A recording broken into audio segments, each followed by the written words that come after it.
जय श्री राम बच्चों, कैसे आप लोग।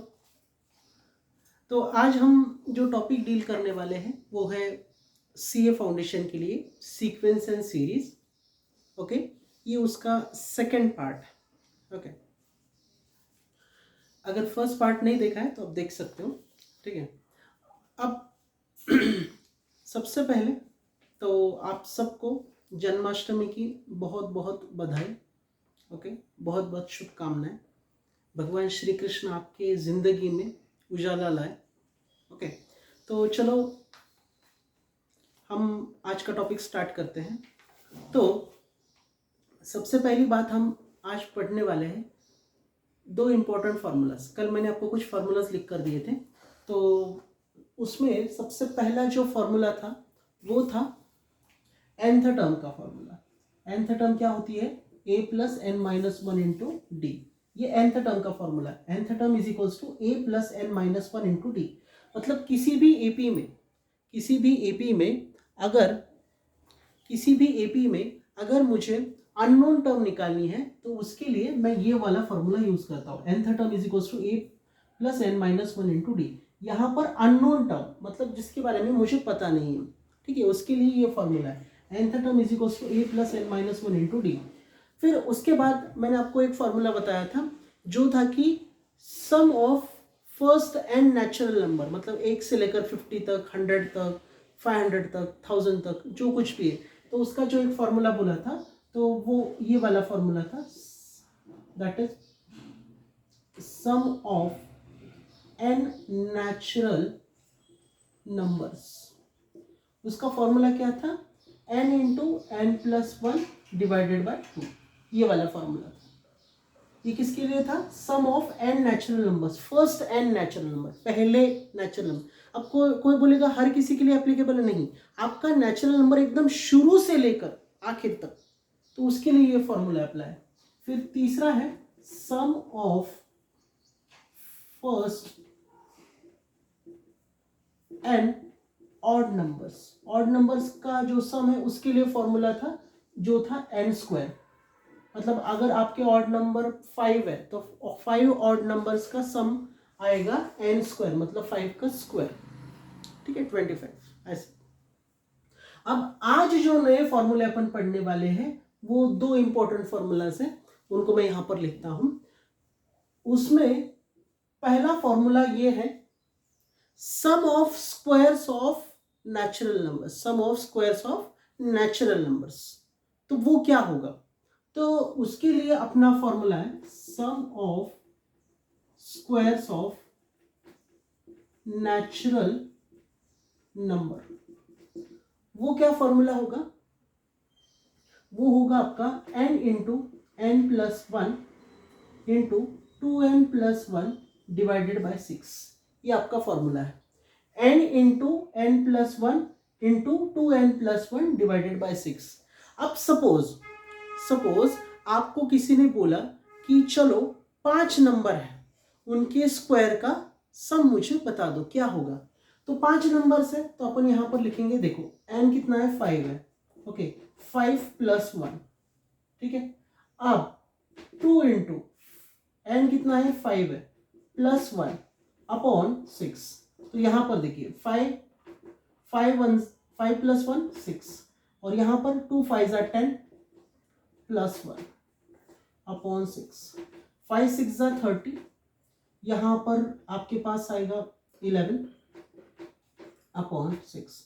तो यहां पर 6 1 जा 6 5 जा, तो यहां पर बना 55। तो इस तरह से हम सॉल्व कर सकते हैं, ठीक है। तो अपने जो पहले 5 नेचुरल नंबर्स है उनका अगर सम करेंगे, स्क्वायर्स का अगर सम करेंगे तो वो ये आएगा। तो इस तरह से आपको कैलकुलेट करना है। अब रहा सम ऑफ क्यूब्स। अब क्यूब्स के लिए कौन सा फॉर्मूला होगा? तो अब ये तो था स्क्वायर के लिए, तो क्यूब्स के लिए जो अपना फॉर्मूला है नेक्स्ट वो है, यहां पर ध्यान दीजिए, वो है, अब अगर आपको किसी ने बोला कि 1 का क्यूब, 2 का क्यूब, 3 का क्यूब, इसके लिए क्या फॉर्मूला है? तो इसके लिए आपका जो फॉर्मूला है वो ये होगा, ध्यान रखिए, वो ये होगा n into n plus one upon 2 और इन सब का square n into n plus 1 upon 2 और उसका होल स्क्वायर। ये किसके लिए? क्यूब्स के लिए। ये किसके लिए था?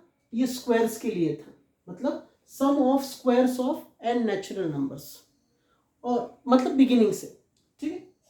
ये किसके लिए? ऑड नंबर के लिए। ये किसके लिए? नेचुरल नंबर के लिए। और ये तो nth टर्म का फॉर्मूला है। तो ये 5 बेसिक फॉर्मूलाज है जिनको आपको ध्यान रखना है। इसके अलावा अब सम ऑफ नंबर्स के लिए 2 फॉर्मूलाज है, ओके। वो क्या है? सम, ये तो आपका 5th फॉर्मूला। उसके बाद ये क्यूब्स के लिए, this is for the cubes. अब सम के लिए 2 फॉर्मूला है। सम के लिए एक है n/2 in bracket 2a plus n-1 into d, और सम के लिए और एक फॉर्मूला है, sum is equal to n/2 in bracket first term plus last term. ये एक फॉर्मूला है, ठीक है। तो ये अपने टोटल 7 फॉर्मूला से, इनको ध्यान रखिए। ये किसके? एपी से रिलेटेड, एपी से रिलेटेड आपके इतने फॉर्मूला से, ठीक है। अब चलो आगे बढ़ते हैं, ठीक है। अब कुछ क्वेश्चंस अपन देखेंगे, okay. Let's see some questions. अब यहां पर मॉड्यूल से अपन कुछ क्वेश्चन सॉल्व करेंगे, ओके। रैंडमली हम क्वेश्चन सॉल्व करेंगे। देखो, अगर आपको ऐसा कुछ पूछा जाता है, ओके। अब यहां पर इन्होंने पूछा ओके, देखो हमारे पास ये क्वेश्चन है, suppose which term of the progression, देखो ये question, which term of the progression, which term of the progression -1, -3, -5 and so on is -39, ये कौन सी टर्म होगी, ठीक है। अब यहां पर देखिए, पहला ऑप्शन दिया है उन्होंने 21st टर्म, सेकेंड ऑप्शन क्या दिया उन्होंने? 28th टर्म, तीसरा ऑप्शन क्या गिवन है उन्होंने? 19th टर्म, और चौथा ऑप्शन क्या गिवन है अपने को? नन, ठीक है। ये 4 ऑप्शंस गिवन है, 21st term, 28th term, 19 term और नन। अब यहां पर क्या करना है आपको फाइंड करना है कि -39 कितने नंबर की टर्म है। तो इसके लिए अपन क्या करेंगे? nth टर्म का फॉर्मूला यूज करते हैं। nth term is equals to a plus n-1 into d. अब यहां पर देखो, a कितना है अपने पास? -1 है, ठीक है। उसको लिख लेते हैं पहले अपन, ठीक है। यहां पर देखिए a आपके पास -1 है, d कितना है? अब देखो d छोटा है, हमेशा जब d छोटा रहेगा तो ये चीज ध्यान रखनी है कि हमेशा d आपका नेगेटिव आएगा, ओके। तो d कितना आएगा यहां पर? देखो -3 -1, तो -3 -+1, तो d आपका -2, d की वैल्यू कितनी आई? -2 आई, ठीक है। और nth टर्म कितनी है आपकी? nth टर्म जो है वो है -39। nth टर्म मतलब जिसके बारे में पता नहीं है कौन से नंबर की, कितने नंबर पे टर्म है, तो उसको बोला जाता है nth टर्म या लास्ट टर्म, ठीक है। इसको लास्ट टर्म के नाम से भी रिप्रेजेंट किया जाता है, ठीक है। और नंबर ऑफ टर्म्स अपने को कैलकुलेट करनी है। अब वैल्यूज को सब्स्टिट्यूट करिए। nth टर्म कितने? देखो -39। अब a कितना अपने पास? -1 है, देखो, प्लस n-1, n तो पता नहीं, -1, d कितना है अपने पास? देखो d की वैल्यू अपने पास -2 है, तो यहां पर आएगा -39, यहां पर -1, यहां पर अपने पास आएगा -2n, और यहां पर आएगा +2। अब क्या करेंगे? इस 2 को इधर लेकर आओ, ओके, माइनस को भी लेकर आओ, ठीक है। तो -39 और ये -1 इधर आ गया, ठीक है। तो +1 बना, यहां पर -2n और +2, तो ये बना आपके पास -38। 2 को इधर शिफ्ट किया तो -2 बना, -2n।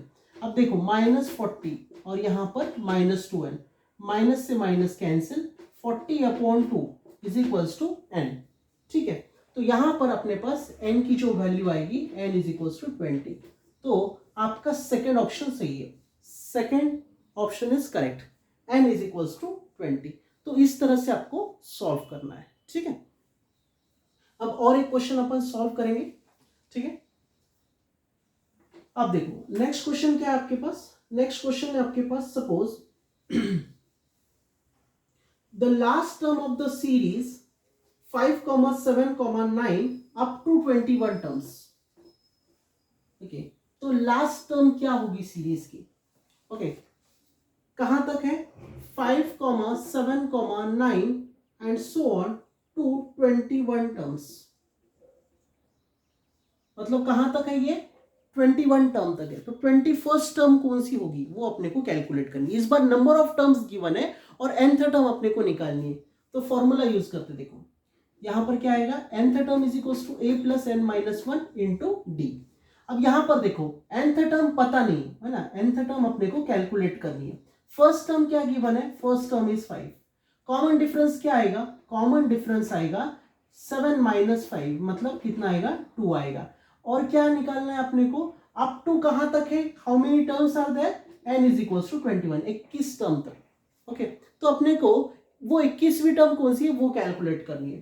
तो nth term is equal to a कितना है अपने पास? देखो a की वैल्यू 5 है प्लस नंबर ऑफ टर्म्स 21 है माइनस 1 इंटू डी।